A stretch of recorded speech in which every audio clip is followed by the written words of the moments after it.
This is SVIT Boys Hostel. We know some of our friends from North India stay here, but I don't think we have ever asked them how they really feel about moving to a different city for 4 years to get their graduate degree. I asked two of my friends who happen to be the residents of the hostel about their experience so far.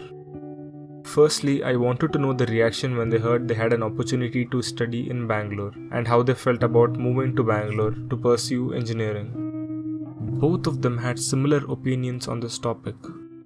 I feel blessed because Bangalore is just it's a hub of computer science engineering, and I'm in that branch. So At the beginning, it was quite.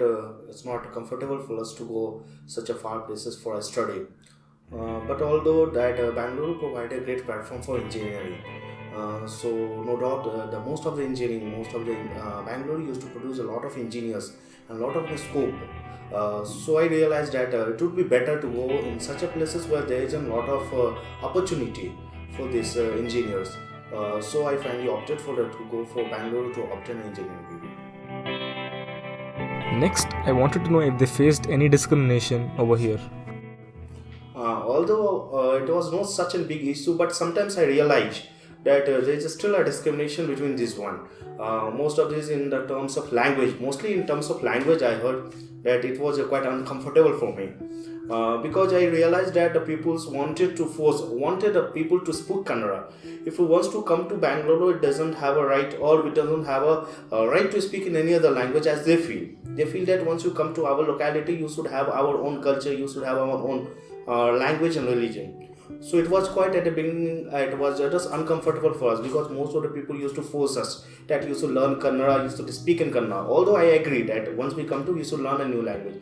But it should not be a compulsion that yes, a person has to learn Kannada. So yes, sometimes I used to struggle, or sometimes the person used to force on me to speak such a Kannada language.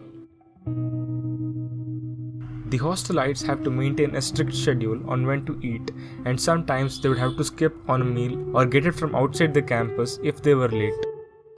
Actually, it's happened that sometimes we used to neglect one. Okay, we would not have a supper, we would leave it. Obviously, the supper we will not get, but we can manage from our own way. So this is only way in which we can avoid a timetable to manage our own timetable. This is only it. I asked Abhinav on how he adjusted to the culture of South India. Adjustment is quite hard, but what I realized that there are some of the students which belong to South India, but they haven't they know the culture of a North Indian. So it is not that it is they are completely South Indian. That doesn't want. So some of them are they have a culture of a North Indian. They just adjust with us. So at the beginning we started to cope up with those people, those who understand us. And slowly we just cope up with the South Indians also, sometimes understanding their cultures, sometimes respecting their cultures. So obviously we would have cope up with South Indians moreover. Aziz had a different problem of his own. sometimes I feel because South Indian don't understand the level of jokes we play. That's the thing we feel. All North Indians feel that because they get hurt when we joke with them. Okay. So always we limit our jokes with them. Next, I asked them how much they felt homesick. Most of the time, homesickness occurs during and vacation times.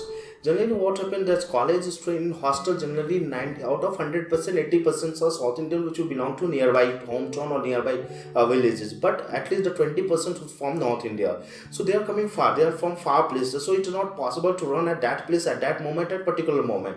So most of the during vacations or during any holiday or during any festival, when most of the students used to go from hostel. So it's just like an we can say just like an we cannot imagine the situations where we feel completely humanless. There is no one to talk with you, there is no one to speak with you, there is no one to play with you. So just you are completely alone, one and alone in hostel. So at that time it is very hard to adjust on that situation. How do you cope up when you're alone in hostel? Generally that engineering students have a laptop. Most of it is a laptop. So generally either there isn't possibility to time pass with a laptop or do any other work, or if you have a one or two member, just we can go for any tour or we can go for any trekking or we can go for any other places just in order for enjoyment.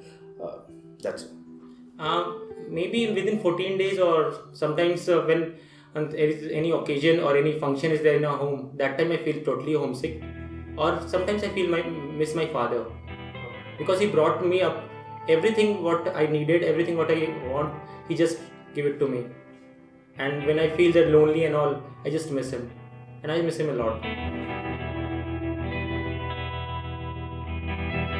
Living in 2018, we all know how important internet is in our lives, and for permanent hostel residents who visit their hometown probably once every semester for about 2 weeks, I inquired about the Wi-Fi facility. Actually, that it is there. See, obviously, if the college is providing an SVIT wireless or the Wi-Fi, see, they should provide according to the need of one. Being in White Hostel, we have at least 300 to 400 students at a time. Obviously, they use only one wireless network. So there should be such a facility that each and every one should get satisfied their need. It is not just a namesake that we are providing on wireless and we are not able to do any of the work. So it's of no use. So we think that at the present time the conditions is worst, because we are not able to do any of the work during daytime because everyone is connected to a single network. So this should provide enough one so that we can perform our work properly. Here, we looked into the lives of two of our SVIT boys hostel residents. Their strong will and willingness to adapt to changes is what everyone's mindsets should be. In the semester or two that they have resided in the hostel, they have adapted quite well to the differing culture. We all have come from different places and will end up in different places. And this was their journey of 1,000 miles.